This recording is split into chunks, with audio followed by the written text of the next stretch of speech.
So Telugu ఆ టైంలో ఇబ్బంది అయిందా? తెలుగు ఆ టైంలో చాలా ఇబ్బంది అయింది. శేఖర్ కమల్ గారు పర్ఫెక్షనిస్ట్ అయినా చాలా ఇబ్బంది అయింది. డబ్బింగ్ లో అయితే లిటరలీ ఆ సినిమాకి అండ్ కొత్త బంగారు లోకంకి డబ్బింగ్ లోనే కూర్చునేవాడు నేను. నాకు గుర్తుండి నాకు షూటింగ్ కన్నా ఎక్కువ టైం నేను డబ్బింగ్ థియేటర్ లో స్పెండ్ చేసేవాడు నా 2 సినిమాలకి. But yeah man, that was unforgettable experience. It's been amazing journey. ఇప్పుడు ఆలోచిస్తే 17 ఏళ్ళు అసలు అలా ఆలోచిస్తూనే ఉండొచ్చు. అన్ని ఇన్సిడెంట్స్, అన్ని థింగ్స్ చూసి it's been wonderful journey and నేను I wouldn't change it for anything. And first cinema రాగానే సక్సెస్ తర్వాత ఇంకా ఇదే జర్నీ అని అప్పుడే చూస్ చేసుకుని తర్వాత వచ్చిన ఆపర్చునిటీస్, తర్వాత వచ్చిన ఫిలిమ్స్ వల్ల ఈ డెసిషన్ తీసుకోవాల్సి వచ్చింది? అంటే హ్యాపీ డేస్ తర్వాత కొత్త బంగారు లోకం చేశాను. కొత్త బంగారు లోకం చేసిన తర్వాత ఇంకా ఆ టైంలో like I had AVM productions వచ్చారు. థర్డ్ మూవీ ఎవరైనా ఎప్పుడైనా ఏవిఎం ప్రొడక్షన్స్. మార్తాన్ వెంకటేష్ గారు editor, one of the top editors in Telugu film industry. ఆయన బ్రదర్ డైరెక్టర్ దానికి. అండ్ స్క్రిప్ట్ వాజ్ హలేరియస్ సినిమా అది. Actually it didn't work out. నేను అదే చెప్తా కదా, ఆ 2 సినిమాల తర్వాత ఎక్స్పెక్టేషన్స్ అక్కడికి వెళ్ళేసరికి బానే ఉంది కానీ అలా లేదు కదా అనే కంపారిజన్ వెళ్ళిపోయేది. సో నేను అదే నమ్ముతాను, ఒక సినిమాని ఇంకో సినిమాని కంపేర్ చేయడం అనేది I feel that's not a right thing. But at the end of the day everyone is entitled to their వాళ్ళ ఒపీనియన్ కి.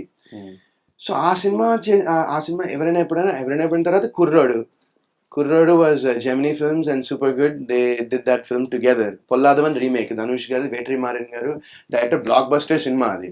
దాన్ని remake, my 4th film.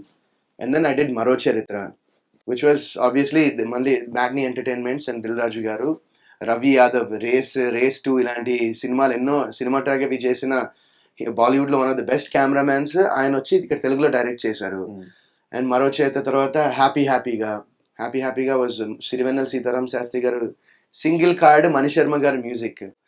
So అది ఆ ఆడియో చాలా బాగుంటుంది. ఆడియో నేను మొన్న ఇంటర్వ్యూ చేస్తుంటే వన్ ఆఫ్ ద ఆ హోస్ట్ ఆయన నాతో చెప్తున్నాడు, హ్యాపీగా సినిమా ఆయనకి చాలా ఇష్టం అంట అని సాంగ్స్ పాడుతున్నాడు ఆయన ఆ సినిమాలోవి. లైక్ ఎందుకంటే సీతారాం శాస్త్రి గారి single card lyrics and Mani Sharma music అనేది ఇట్స్ రేర్ థింగ్. అన్ని పాటలు ఆయన శాస్త్రి గారు రాసి అండ్ మణి గారి మ్యూజిక్ లో అనేది. So I feel very happy for అలాంటి ఒక ఆల్బమ్ నా కెరియర్ లో ఉందని. అండ్ దాని తర్వాత హ్యాపీ తర్వాత ఏమైంది ఈవేళ and cup coffee and I just kept going man. So అంటే నేను చేసేద్దామా అని అనుకున్నానా, I can't answer that question because నేను చేశాను. So that's what I decided to do, right. నేను ఫిక్స్ అయింది ఏంటంటే వస్తున్నాయి మంచి సినిమాలు, మంచి గుడ్ బ్యానర్స్, గుడ్ స్క్రిప్ట్స్ కూడా దే విన్నప్పుడు they sounded good. I went head and did those films.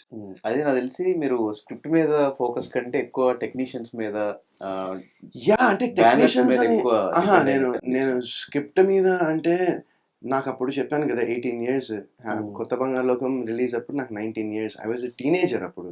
So script మీద ఫోకస్ నేను పెట్టలేదు. నేను చెప్తున్నాను కదా ఆ టైంలో నేను ఐ డిడెంట్, అంటే తెలియలేదు. I was so young. నాకు ఏంటంటే సినిమా చేస్తున్నాను, ఇంకా కంటిన్యూ షూటింగ్ చేస్తున్నాం, ఓకే, అంత నేను ఆలోచించలేదు. అంత మేబీ నేను ఏంటంటే నాకు అంత ఈజీగా వచ్చేసింది కాబట్టి నేను దాన్ని గ్రాంటెడ్గా తీసుకున్నానేమో ఆ టైంలో. బట్ గ్రాంటెడ్గా అనే మీనింగ్ 18 year 19 year వాళ్ళకి తెలుస్తుందా ఫస్ట్ ఆఫ్ ఆల్? ఒక టీనేజర్ అంటే ఎలా ఉంటారు? సో నేను కూడా అందరు టీనేజర్స్ లాగే మా ఫ్రెండ్స్ నేను సరదాగా పార్టీలకు వెళ్దాము and I used to have fun with them and ఈ టైం అలా ఉండేదన్నమాట. సో నాకు తెలిసి నేను అంత కేర్ ఇప్పుడు నేను ఆలోచిస్తున్నట్టు అప్పుడు ఆలోచిస్తే బాగుండేదేమో, బట్ ఇప్పుడు ఆలోచిస్తున్నట్టు నేను అప్పుడు ఆలోచించలేను. ఎందుకంటే అది 17 years. నాకు ఈ 17 years నేర్పించిన చాలా ఉన్నాయి, అందులో ఇది కూడా ఒకటని నేను ఫీల్ అవుతాను. కానీ బ్యాక్ టు బ్యాక్ సక్సెస్ ఆ ఏజ్ లో కొంచెం ప్రౌడ్ గా అనిపించుంటది కదా? నాకు అసలు ఎప్పుడు ప్రౌడ్ గా అనిపించలేదు. నాకు ఆ ఫీలింగ్ ఎప్పుడు రాలేదు. ఎందుకంటే కలెక్షన్స్ అంత చిన్న ఏజ్ లో అదే అన్నా కదా, ఎంత కలెక్షన్ కూడా నాకు తెలియదు ఆ టైంలో. ఆ సినిమాలు ఎంత చేశాయి, ఎంత వచ్చాయి, ఏంటి అనేది నాకు తెలియదు. I didn't no, I didn't pay attention also.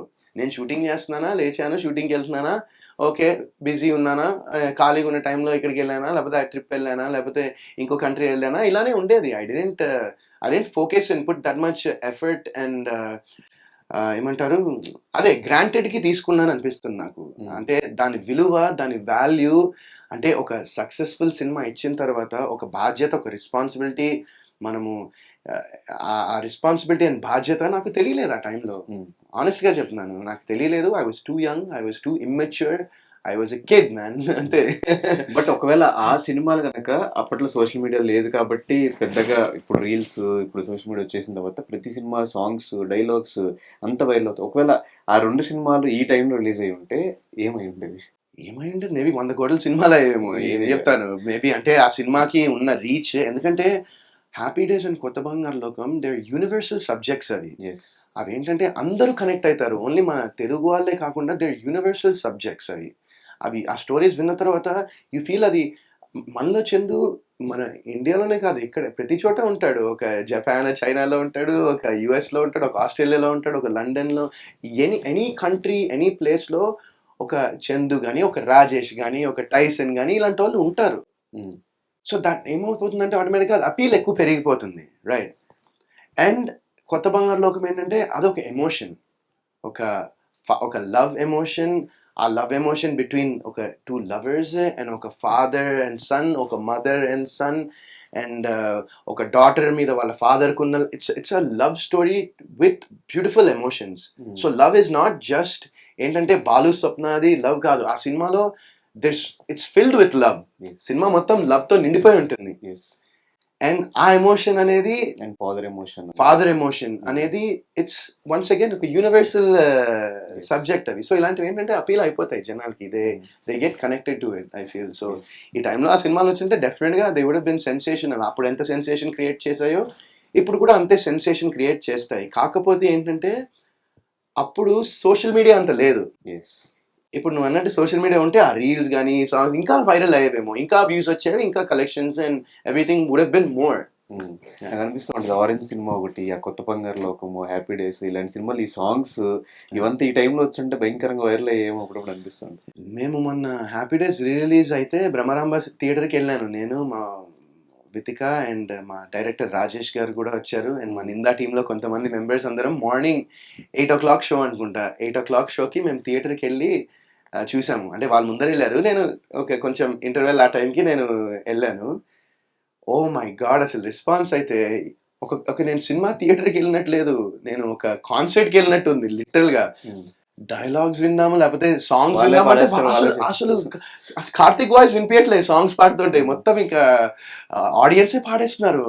అంటే ఆ డిటిఎస్ సౌండ్ ని అది వాళ్ళు డామినేట్ చేసి పాడుతున్నారు. సో అవేంటంటే అవి దట్ మూవీ స్టిల్ ఇప్పటికీ నేను అదే అనుకున్నా ఆ రోజు నేను థియేటర్కి వెళ్ళినప్పుడు.